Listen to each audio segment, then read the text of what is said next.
Ginamit niya ang pagmamahal niya para subukan siya. Ginamit mo ako, bulong ni Albera, ang boses ay basag. Hindi niya namalayan na tumutulo na pala ang luha sa kanyang mga mata. Ginamit niyo akong lahat. Bera, patawarin mo ako. Desperado na ako. 5 taon, Bera. 5 taon kong pinagsisihan ang pag-alis ko. Nang malaman kong ikaw ang ipapadala dito, nakita ko iyon bilang isang pagkakataon. Isang huling pagkakataon. Pero natakot ako. Natakot akong baka wala na, baka kinalimutan mo na ako. Kaya naisip naming ito ang paraan para malaman. Umiling si Albera, hindi makapaniwala sa kanyang naririnig. Ang sakit. Ang sakit-sakit, Denarius. Ang boses niya ay halos hindi na marinig. Akala ko, nagbago ka na. Pero pareho ka pa rin. Duwag ka pa rin. Tinalikuran niya ito. Hindi na niya kayang marinig pa ang kahit anong paliwanag. Ang sakit ng katotohanan ay mas matindi pa kaysa sa sakit ng kasinungalingan. Uwi na ako, deklara niya. Tapos na ang misyon ko dito. Mag-request ka na lang ng ibang ahente.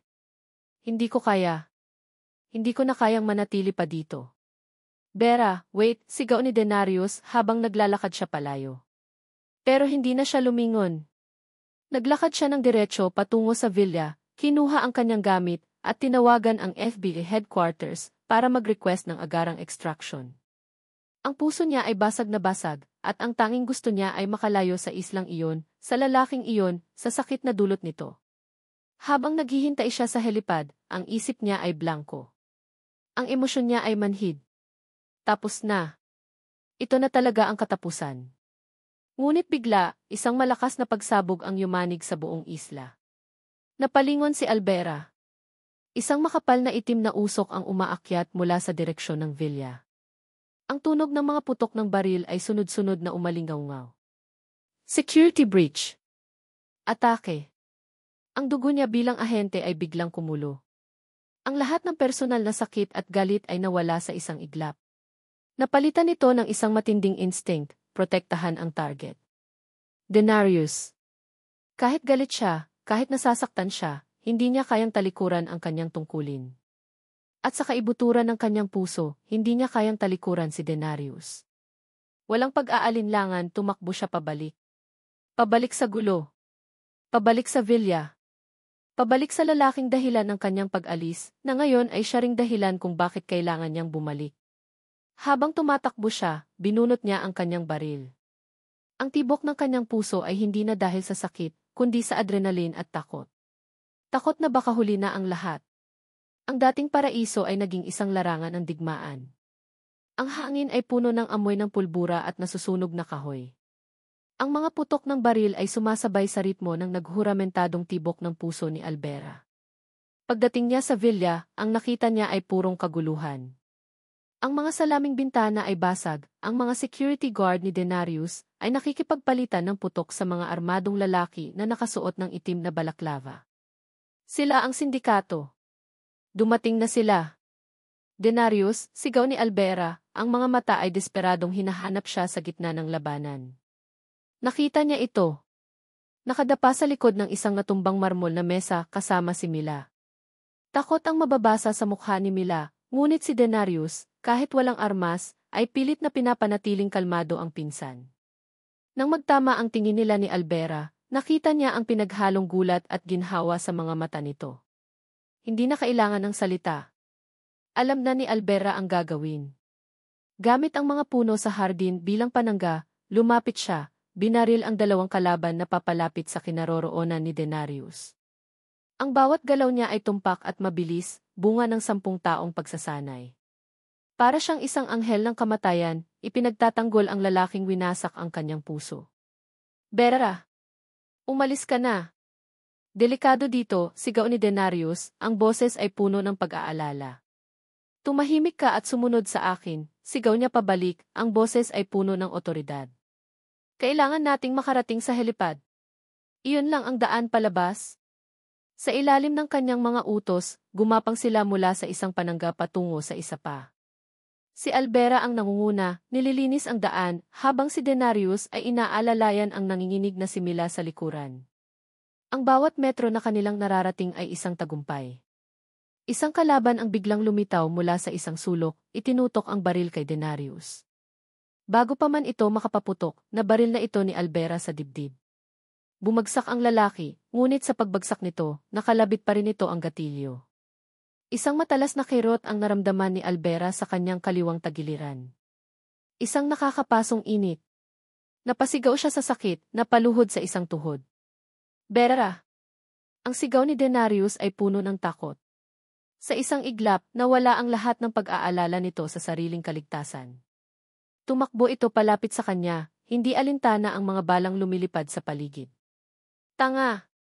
Bumalik ka doon, sigaw ni Albera, pilit na tumatayo habang dumadaloy ang dugo mula sa kanyang tagiliran. Pero hindi ito nakinig. Hinawakan siya ni Denarius sa braso. Nasugatan ka. Kailangan nating tumigil. Wala tayong panahon. Malapit na tayo, giit ni Albera, pilit na nilalabanan ang sakit at ang unti-unting panlalabo ng kanyang paningin. Takbo. Tumakbo sila. Ang huling 10 metro patungo sa helipad ay parang 1 kilometro. Naririnig na ni Albera ang ugong ng paparating na beef chopper. Konting-konti na lang. Nang malapit na sila, isang armadong lalaki ang humarang sa kanilang daan, ang baril ay direktang nakatutok sa kanila. Naubusan na ng bala si Albera. Wala na siyang magawa. Ito na ba ang katapusan? Pero bago pa man makapaputok ang kalaban, isang putok ang narinig mula sa likuran nito. Bumagsak ito. Si Manang Rosa, hawak ang isang shotgun, nanginginig ngunit determinado, ang siyang nagligtas sa kanila. Nakarating sila sa helipad. Ang mga ahente mula sa chopper ay bumaba at mabilis na ni-neutralize ang mga natitirang kalaban. Ligtas na sila. Nang sa wakas ay huminto ang lahat, doon lang naramdaman ni Albera ang matinding pagod at sakit. Bumigay ang kanyang mga tuhod. Ang buong mundo ay umikot. Ang huling nakita niya bago siya lamunin ng kadiliman ay ang desperadong mukha ni Denarius. Sinalo siya nito bago pa man siya bumagsak sa semento. Dugo. Ang kanyang dugo ay dumadaloy sa mga kamay at braso ni Denarius. Bera! Bera, gumising ka, sigaw nito, tinatapik-tapik ang kanyang pisngi. Medic! Kailangan namin ng medic. Hinawakan ni Denarius ang duguang katawan ni Albera. Niyakap ito ng mahigpit na parabang sa pagyakap niya ay mapipigilan niyang umalis ang buhay nito. Ang tapang na ipinakita nito kanina ay nawala na, napalitan ng purong takot at pagsisisi. Hindi pwedeng mangyari to thee. Bulong niya sa sarili. Lumuhod siya sa sahig na semento, yakap-yakap pa rin si Albera. Ang mga luha ay malayang dumaloy sa kanyang mga pisngi. Hindi ko na ulitin to. Hindi na ulit kita iiwan. Bera, mahal na mahal kita. I love you, sobra. Please, wag mo akong iwan. Ang mga salitang iyon, ang pagtatapat na iyon, ay narinig ng papalapit na mga medik, ni Mila, at marahil, ng kaluluwa ni Albera na lumulutang sa pagitan ng buhay at kamatayan. Ang sunod na mga oras ay isang malabong panaginip para kay Albera. Naaalala niya ang tunog ng helicopter blades, ang boses ng mga doktor, ang malamig na metal ng isang operating table. Pagkatapos kadiliman. Nang magising siya, ang unang bumungad sa kanya ay ang puting kisam ng isang silid sa ospital at ang pamilyar na amoy ng antiseptiko. May nakakabit na drip sa kanyang kamay. Mabigat ang kanyang pakiramdam, ngunit buhay siya. Dahan-dahan niyang iginala ang kanyang mga mata. At doon, sa isang silyang katabi ng kanyang kama, nakita niya si Denarius. Nakayuko ito, ang mga siko ay nakapatong sa kanyang mga tuhod, ang mukha ay nakasubsob sa kanyang mga palad. Mukha itong hindi natulog ng ilang araw. Ang mamahalin nitong damit ay lukot-lukot at may mga mansa pa ng kanyang dugo. Nang maramdaman nitong gising na siya, mabilis itong nag-angat ng ulo. Ang mga mata nito ay namumugto at puno ng pag-aalala. Bera, gising ka na, sabi nito, ang boses ay paos. Salamat sa Diyos. Hindi siya sumagot. Tinitigan niya lang ito. Kamusta ang pakiramdam mo? May masakit ba? Tatawag ako ng doktor. Bakit, putol niya, ang boses ay mahina ngunit matatag. Bakit mo ako iniwan noon, Denarius? Gusto ko nang malaman ang totoong dahilan. Ngayon na. Nakita niya ang pag-aalinlangan sa mga mata nito, ngunit sa huli tumango ito. Huminga ito ng malalim na parabang naghahanda para sa isang mahabang kwento. Ang pamilya ko, ang mga Alonzo, panimula nito, hindi sila simpleng mayaman lang. Makapangyarihan sila. At dahil doon, marami silang kaaway. Simula pagkabata, ang buhay ko ay laging nasa panganib. Kaya't nagpanggap akong mahirap, isang struggling artist sa Maynila. Iyon ang paraan ko para makatakas, para magkaroon ng normal na buhay. Tumingin ito sa kanya, ang mga mata ay puno ng pagsisisi. At doon, nakilala kita. Ikaw ang naging normal na buhay ko, Vera. Ikaw ang naging lahat sa akin. Pero nalaman ng pamilya ko ang tungkol sa'yo. Nalaman nilang isa kang ahente ng Elbith. Kumunot ang noo ni Albera. Anong masama doon? Para sa kanila, masama ang lahat. Ang isang ahente ay laging target. Ang isang ahente ay nangangahulugang gulo. Ang isang ahente ay maglalagay sa pangalan ng pamilya sa panganib. Sinabihan ako ng lolo ko, ang patriarch ng pamilya, na hiwalayan ka. Pinagbantaan niya ako. Pinagbantaan ka? Paano? Isang luha ang tumulo mula sa mata ni Denarius. Sinabi niya, kung hindi kita hihiwalayan sila ang gagawa ng paraan para mawala ka sa buhay ko. Permanently. Sila ang maglalagay sa iyo sa panganib, Vera. Gagamitin nila ang koneksyon nila para ilagay ka sa mga pinakadelikadong misyon, sa mga lugar na walang kasiguraduhang makakabalik ka pa. Pinapili niya ako, ang pag-ibig ko sa iyo, o ang buhay mo. Natigilan si Albera. Ang lahat ng galit na naramdaman niya sa loob ng 5 taon ay biglang naglaho na parang bula. Napalitan ito ng pagkaunawa. Kaya ka umalis, bulong niya. Tumango si Denarius, ang mga luha ay tuluyan ng bumuhos. Umalis ako para protektahan ka. Hindi mula sa mga kaaway ko, kundi mula sa sarili kong pamilya. Iyon ang pinakamasakit na desisyon na ginawa ko sa buong buhay ko. Ang iwanan ka para iligtas ka.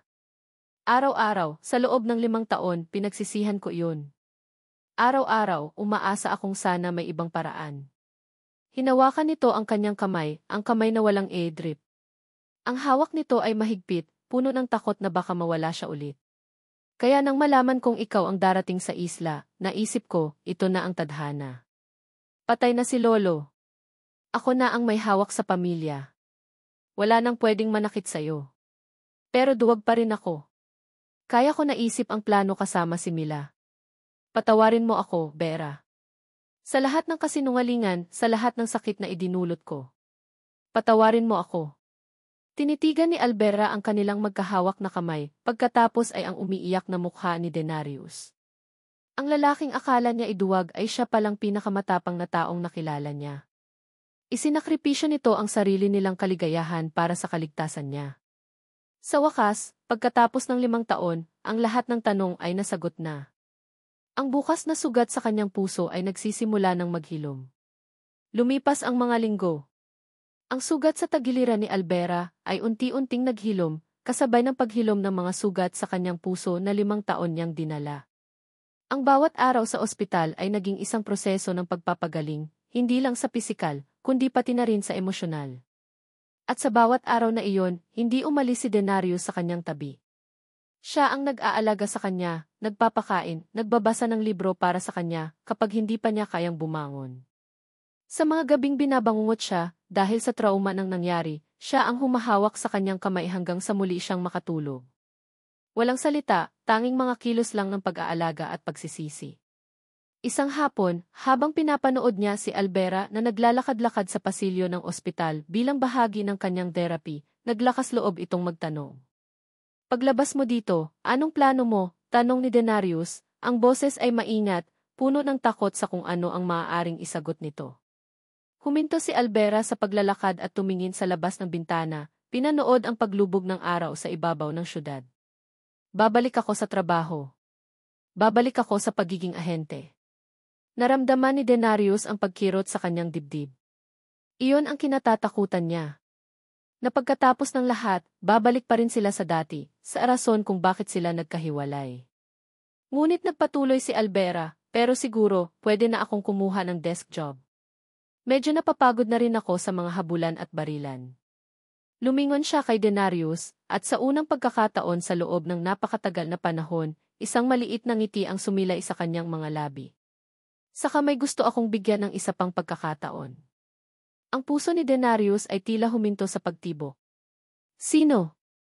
Isang duwag na struggling artist na nangako sa aking dadalhin niya ako sa isang isla para kumain ng lobster. Sagot ni Albera, ang ngiti ay lumawak.